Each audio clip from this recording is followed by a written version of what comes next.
あなたはこの1年をどう過ごしますか？どうも、マインドオーガナイザーのクーです。よろしくお願いします。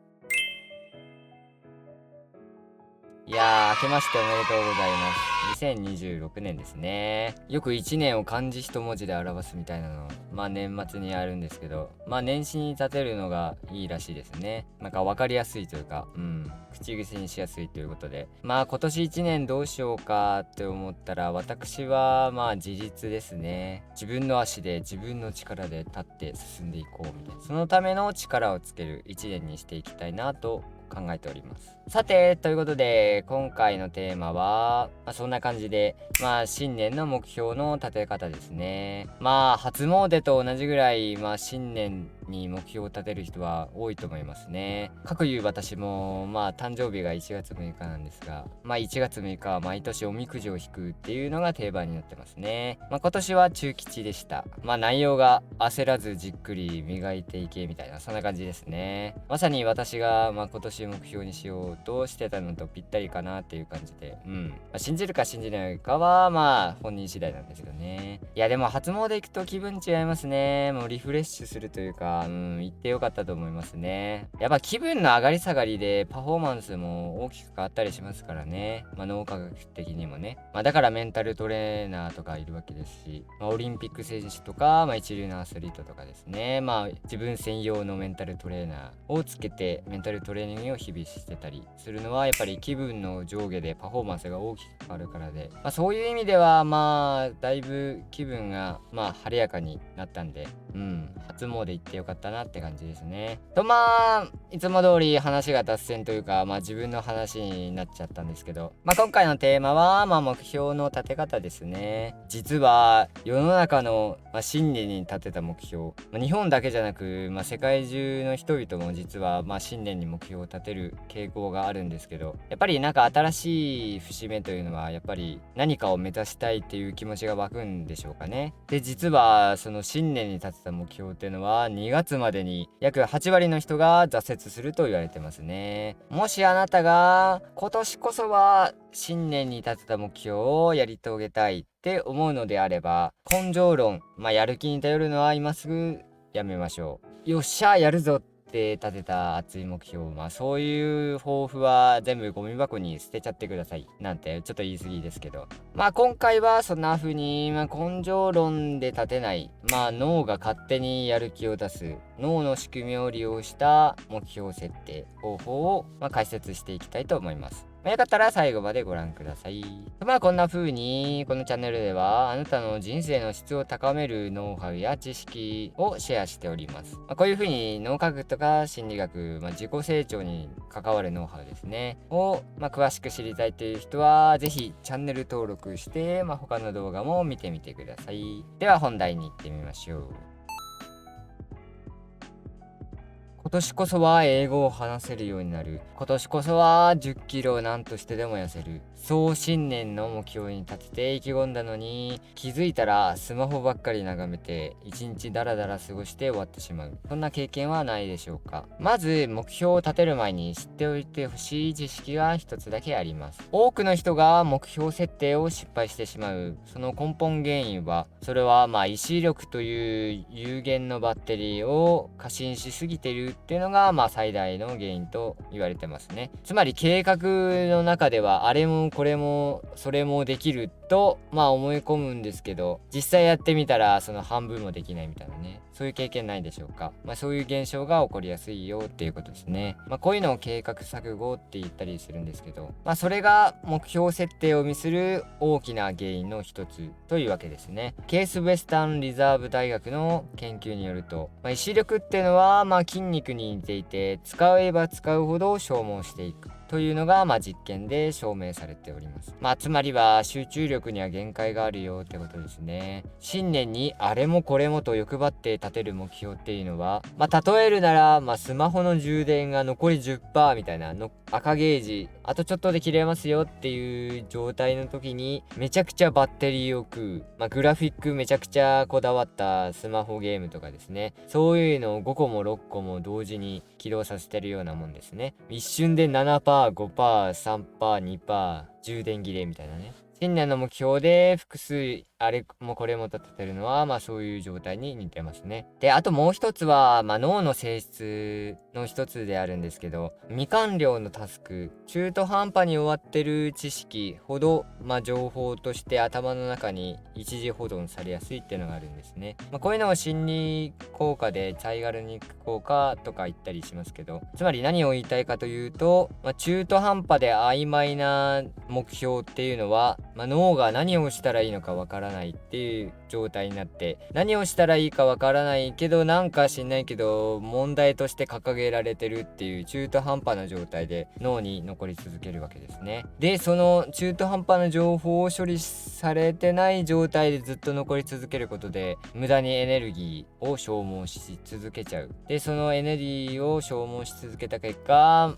やるべきことに集中できなくなるみたいなね、そういう状態に陥るわけですね。ずっと頭に残り続けるわけだから、意識づけとしては成功じゃないかと思うかもしれないですけど、何をすればいいかわからないっていう状態なので、ただただ脳が混乱するだけで、先に進まないというね、そういう状態に陥るわけですね。例えるなら何でしょうね。例えるなら、いつか使うかもしれないからとりあえず取っとこうっていうものを、机に置きまくってるせいで肝心のノートが開けないみたいなね、そういう状態に似てますね。いや、この例えちょっと分かりやすいかもしれないですね。そう使うかもしんないから一応取っとこうって置いといたんだけど、その肝心ないつも本当にやる作業、必要な作業の邪魔になってる。そう、使い道がありそうなのに具体的に何に使おうっていうのがわからない、そんな置物がずっと脳の中にあるみたいな感じですね。いや、これ分かりやすいな。自画自賛ですが。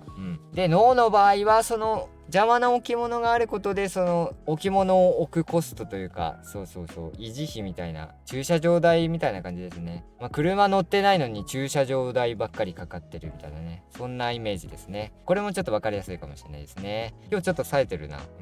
いいぞなんて。はい。なので解決策は非常にシンプルですね。脳が迷わないように、使い道をはっきりさせるみたいな感じですね。具体的な行動、次に何やるべきかみたいなのが、順序立ててちゃんと、整理されてる。ロードマップを引くですね。具体的な行動の。そうすることで、頭の中のモヤモヤも整理されて、すっきりした状態で、本当に今目の前にやろうと思ってるタスクに集中でき、どんどんそれを、タスクをこなしていくうちに目標を達成できるようになるっていう、ざっくりとそんな流れですね。それでは、科学的に裏付けられた新年の目標を達成するための、5つのステップ、5つのコツを紹介していきたいと思います。1個目のコツは接近型で目標を書くですね。接近型とは何ぞやって感じなんですけど、ストックホルム大学の研究によると、何か行動とか課題とか目標を決めるとき、接近型と回避型っていう2つの表現方法があって、この回避型から接近型の表現に変えただけで、その目標達成率が 47% から 58%、約10ポイントも高くなったっていう研究結果がありますね。だから接近型ってなんだよって感じなんですけど、接近型ってのは簡単に言ったら何々するっていう決意する、表現方法ですね。何かをする、前進する、近づく、ちょっと無理やりかもしれないですけど、それで接近ですね。で、逆に回避型ってのは遠ざかっていくイメージ、しない、やらない、避けるみたいな、そんな表現方法ですね。例えるならば、9時以降甘いものは食べないってのが回避型の、目標設定で、接近型にするには、9時以降はお菓子の代わりにナッツ類を食べる、何かをするっていう表現にする。こんな感じですね。なんで休憩中にスマホを触らないっていう、行動課題じゃなくて、休憩中はストレッチをするみたいな、そういうする、やる、前進する、こっちの方に、フォーカスする、目標を立てるってのが有効ですよっていう話ですね。簡単ですね。ぜひお試しください。で、目標設定のコツ2つ目が、これも私昔からよくやってるんですけど、目標を紙に書き出す。そしてその紙に書き出した内容を自分の尊敬する人に伝える。ですね。ドミニカン大学の研究によると、目標を紙に書き出すだけで、たったこれだけでなんと達成率が、書かなかった時よりも42% もアップするっていう、驚きの結果ですね。紙に書き出すだけでいいんですよね。紙に書き出すってことは、具体的な情報になるってことで、具体的な情報ほど、脳が理解しやすく、実行に移しやすいっていうのがあるんで、目標は、言わずもがな、達成しやすいっていう感じですね。そうそう、紙に書き出すときに、情報が整理されるわけですね。で、脳ってのは本当に分かりやすければ分かりやすいほど、理解しやすければしやすいほど、そういう情報を好んで保持するっていう性質があるんですけど、なんで記憶を何かを覚えようとしたときは、情報を整理して、すっきり理解しやすい形に、腹落ちするとかっていう表現がありますけど、そういう状態にする、すっきりはっきり、分かりやすい情報に変えることで、記憶に残りやすい、脳が理解しやすい、大事な情報だと理解しやすいっていうのがあるんで、やっぱり紙に書き出すっていうのは、そういう効果も狙いますね。脳が実行に移しやすくなるっていうことですね。なんで達成率も自然に上がりますよっていう、そういう仕組みですね。で、さらに目上の人、仲のいい友人とかでもいいんですけど、その目標の進捗を話すだけで、さらにそこから76% まで成功率が上昇するっていう研究結果も出てますね。ポイントなのが進捗を報告するですね。これをやりますっていうやること宣言をするだけではなくて、これをやりますで、今こんな感じです、で来月までにはこういう状態になりますみたいなね、そういう進捗流れですね。目標の進み具合を、自分の尊敬する人とか仲のいい人、つまりどういう人かといったら、この人から評価をもらいたいっていう思える人ですね。どうでもいい人とかじゃなくて、この人に褒めてもらったら嬉しいだろうなとか、この人に目標達成したことを伝えたいなみたいな人いませんかね。そういう人ですねに報告するだけで、目標の達成具合ですねを話すだけで、76% も上昇すると言われてますね。なぜ上昇するかと言われたら、相手に評価されてるっていう意識が入るからですね。これも心理学で感謝効果っていうのがあるんですけど、人に見られてるって意識するだけで、セルフコントロール能力、自制心ですね。意思のコントロール、感情とか、衝動とかの抑制とか、そういう集中力、注意力をコントロールする、そういうエネルギーですね。自制心が高まるっていう効果があるんですけど、そういうのが働くっていうことですね。いや、驚きですね。もう紙に書き出して分かりやすくシンプルに脳が理解しやすい状態にした上で、この人から評価が欲しい、この人に褒めてもらいたいっていう人に進捗を伝える。これだけですね。簡単なんで、ぜひお試しください。76% アップはすごいですね。シンプルに。で、次々行きましょう。目標設定のコツその3ですね。これも今や定番のテクニックと言われてますね。習慣化とか目標達成のね。if then プランニングで具体的な行動を決めるですね。if then プランニングってのは時と場所と行動をセットで考えるっていうテクニックですね。もしこういう状況になったらこれをするっていう、シンプルな、アクションプランというか、そういう風に、行動のルールを決めるですね。もしコーヒーを飲むなら本を2ページ読むとか、そんな感じですね。なぜこれが、効果的かと言われたら、先ほども言った通り、脳はシンプルな、情報ほど、覚えやすく実行しやすいっていうのがあるんですけど、もしこうなったらこれをするっていうのはめちゃくちゃシンプルじゃないですか。そういう分かりやすい、脳が判断しやすく行動に移しやすい情報っていうことで、つまり実行に移しやすいんで、習慣になりやすいよっていう。それだけの話ですね。原始の時代に遡ると、生きるか死ぬかの判断がとてもシンプルだった時代、危険な生き物が近づいてきたらすぐに逃げるみたいなね。考える前に動けるように、そうしないと生き残れなかったわけで、そういうのができた生き残りの子孫が私たちなわけで、こういう状況になったらこういう風に対処するってのが、すぐに実行に移せることで、生き残りやすくなったわけですね。雨が降ったら無理に外に出ない、崖に近づかない、川に近づかないととかね、シンプルじゃないですか。そういう風に一度ルール決めちゃえば、そんな雨が降った、じゃあ行かない。それだけで済む。みたいなね。すごいシンプル。で、草むらから物音がしたら獣かもしれないんで、気配を消すみたいなね。ごちゃごちゃ言いましたが、この if then プランニングを使うことで、行動が自動化しやすいみたいなね。すぐに動きやすいっていう、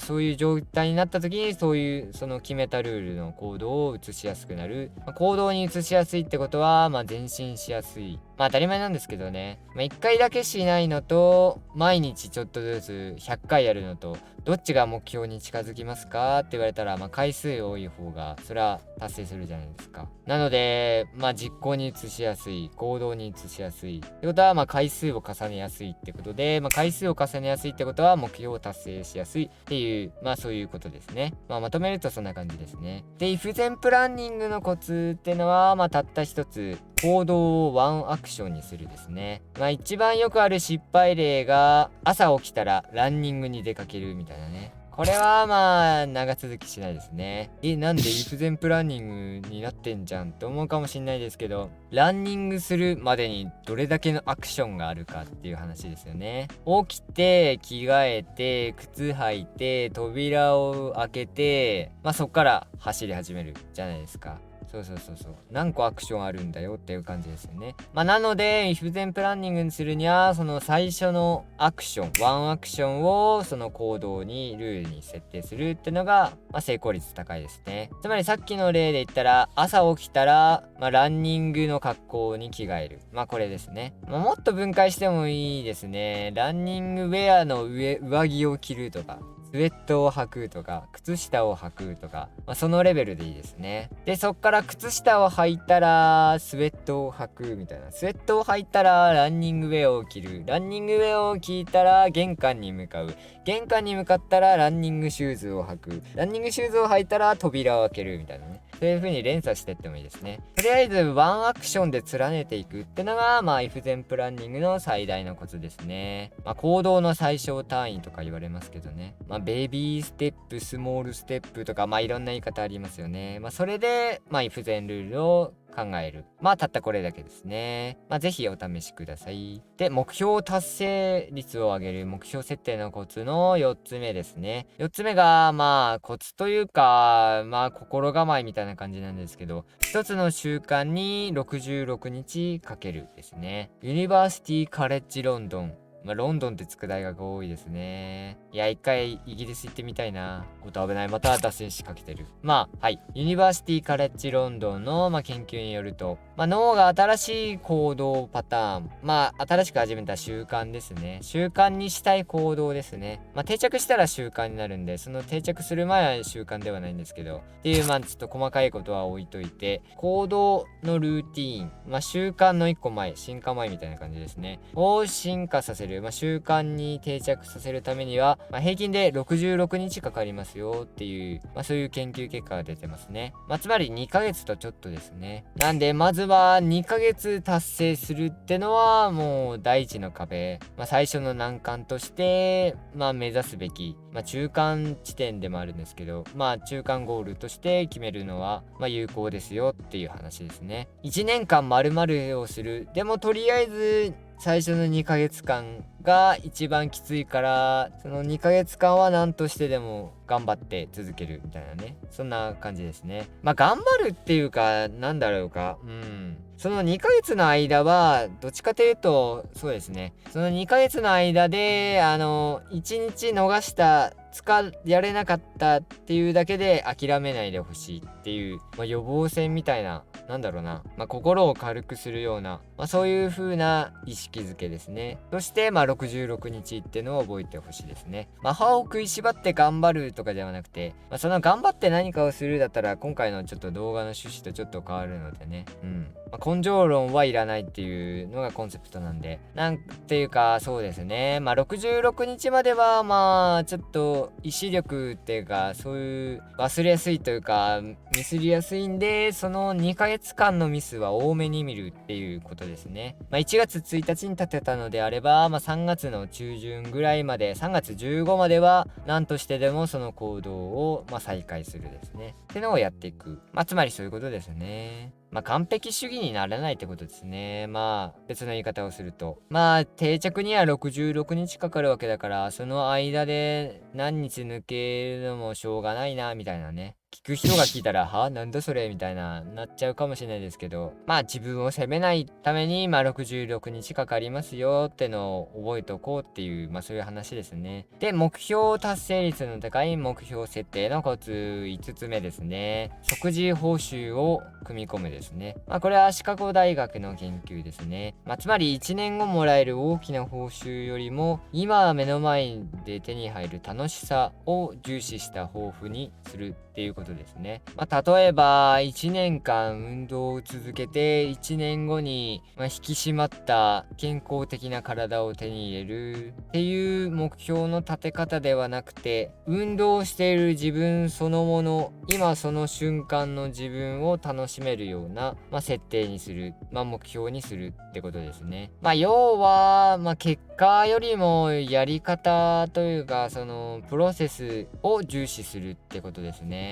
やってて楽しい、やってて有意義に感じるみたいな、そういう目標設定のアクションプランにするですね。例えば長距離を走るのはちょっとしんどいけど、筋トレだったら楽しくできるだったら、筋トレを選ぶっていう、そういうことですね。あとは家でこもって勉強するよりも図書館で集中して勉強した方が好きなのであれば、図書館で集中して勉強する方法を選ぶ。要はやり方に楽しめる方法、今その瞬間やってる瞬間が楽しいって思える行動を組み込むっていうことですね。考えてみたら当たり前なんですけどね、楽しいから続くし、続くから達成に近づける、そういうことですね。効果はあるんだけど、めちゃくちゃ苦しくて途中で挫折してしまう行動よりだったら、ちょっと亀の歩みというか、ちょっとずつしか積み上がんないけど、楽しく継続でき、やめる理由がないみたいなね。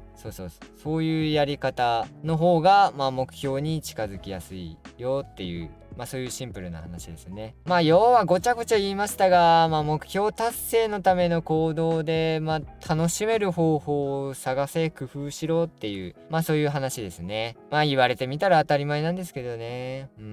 目標達成のための行動は楽しさ重視。これだけでも覚えて帰っていってください。なんてね。で、ここまでで注意点なんですけど、先ほどもちらっと言ったんですけど、完璧主義を捨てるですね。トロント大学の研究で判明した、どうにでもなれ効果っていうのがあるんですけど、立てた計画で一つでもミスあると、全てその計画が台無しだと思い込んでしまうみたいな、バイアスの一種なんですけどね。連続何日続いてた習慣が、たった1日途切れただけで、もういいや、みたいなね。で、続かなくなっちゃう。やらなくなっちゃう。そういうのがどうにでもなれ効果ですね。それに負けないですね。たった1日2日ぐらいは多めに見ましょうっていう、そういうことですね。大事なのは、続けるのも大事なんですけど、連続100日を目指す、それが目標であるのであれば、またそれを目指せばいいんですけど、大事なのは目標を達成することじゃないですか。その1年かけて。なんで、そうですね。たった1日2日ミスっただけで達成できないような目標だったら、そもそも目標として成立してないですしね。登る山を間違えてますね。なんでちょっと情けなく感じるかもしれないですけど、完璧主義を捨てるですね。とりあえず66日間は、2ヶ月とちょっとですね。なんとしてでも、間空いてでもいいから続ける。これが大事ですね。どうにでもなれ効果に負けないですね。ここまで聞いた人の中では、そしたら結局は根性論じゃん。やる気次第じゃん。意志力やっぱいるじゃんみたいなこの喋り方ちょっとムカつくな。結局は自制心のある人が成功するんでしょみたいな思った人もいるかもしれないですけど、実は逆なんですね。目標を達成できる人ほど、習慣を続けられる人ほど、実は結構サボり癖があるんですね。サボり癖って言ったらあれなんですけど、やらなくていい工夫ですね。これだけやっとけば OK みたいなシンプルなルールを決めていることが多いってですね。上手にサボるっていう言い方が合ってるかもしれないんですけど、習慣続くコツは、無理をしない、楽しんでやる。今日のまとめはこれですね。もう頑張んなきゃ達成できない目標設定っていうのは、どこかしらで歯車がミスってるんですよね。設定が。理想的なのは、日常の生活の中で自然にできて、ちょっとずつでも継続できる。こういう目標設定、目標への行動ですね。を決めるのが、やはり目標達成率は高いですね。ごちゃごちゃ言いましたが、1年後、あなたはどんな成果を手に入れたいですか？これにつきますね。ただ闇雲にやるだけだったらね、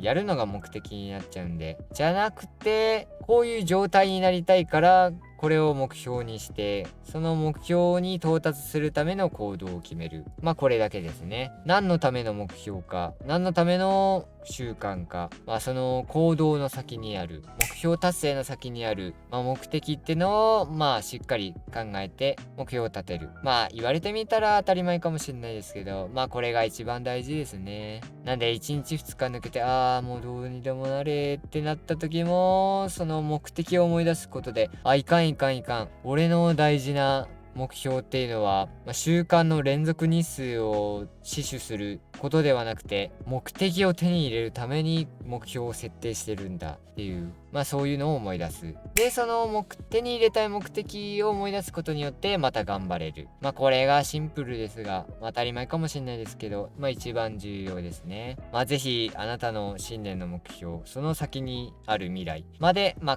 えてみてください。はい、今回のまとめですね。どうでしょう？新年の目標の立て方や、なんとなくでも、兆しが見えたんじゃないでしょうか。1個目が、接近型で目標を考える。〇〇しないっていう回避型ではなくて、〇〇するっていう、やる、する、進むっていう、前に進んでいく、接近していく表現にする。これだけで 47% から 58% まで目標達成率 10% アップしますね。で、2つ目が紙に書き出して、評価してほしいっていう人に進捗を伝えるですね。紙に書き出すことで具体的な行動、情報っていうのが整理されて、脳が理解しやすくなって実行に移しやすくなって、実行に移しやすいってことは、積み上がりやすくて、積み上がりやすいってことは目標に到達しやすいっていうことで、紙に書き出すだけでなんと 42% も目標達成率は上昇します。で、さらに仲のいい人に伝えることで、自制心が働いて、何としてでも完遂するぞっていう集中力が湧いてきて、なんと 76% も達成率が上がるっ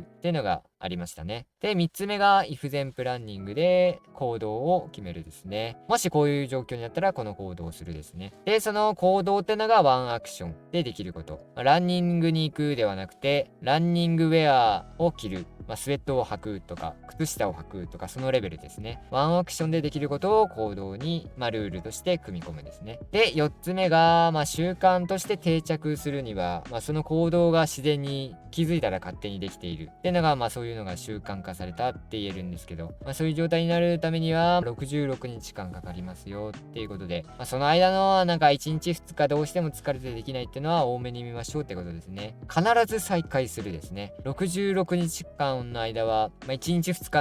抜けてもいいから必ず決めた行動をやり続けるっていうのが大事ですね。完璧主義を捨てるですね。で、5つ目が目標の行動に即時報酬を組み込むですね。結果も大事なんですけど、過程も大事で、わかりやすく言えば、続けていくための行動、楽しいと思える行動を、目標に組み込む。たったこれだけですね。苦しいだけだったら、挫折しやすいよ。それよりも、ちょっとずつでもいいから楽しいと思える行動、やり方を工夫して、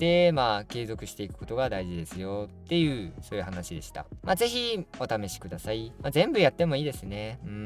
それぞれ邪魔してないですしね。〇〇をするっていう表現で紙に書き出して、その進捗を仲のいい人、褒めてもらいたい人に報告して、あとは if then プランニング、こういう状況になったらこういうアクションをするっていうルールをその目標の脇に書いといて、で、その行動は楽しめる行動、面白いと思える行動を組み込んでいって、連続記録が大事なんじゃなくて、目標を達成することが大事なんだっていう目標設定の目的をしっかり考えるですね。この流れをちゃんと死守するだけで、あなたの新年の目標はぐっと叶いやすくなります。さていかがだったでしょうか。いやね、目標ってね、忘れるために立てるんだみたいな意味不明なことを言ってる人もいましたが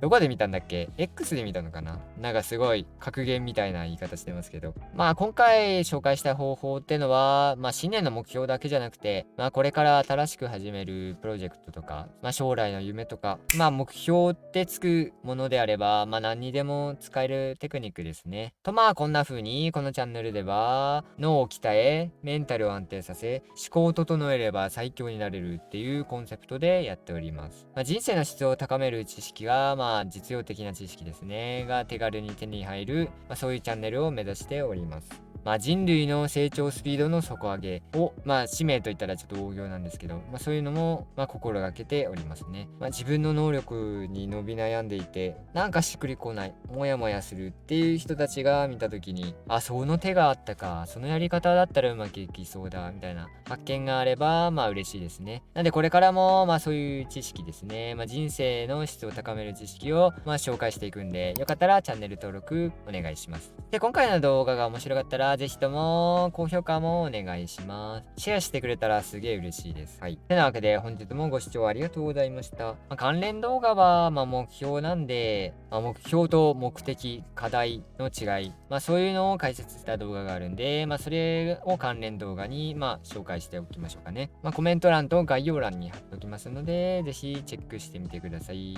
少しでもあなたの人生の質を高める手助けができたら嬉しいです。てなわけで、まあよかったらまた次の動画でもお会いしましょう。マインドオーガナイザーのクーでした。またね。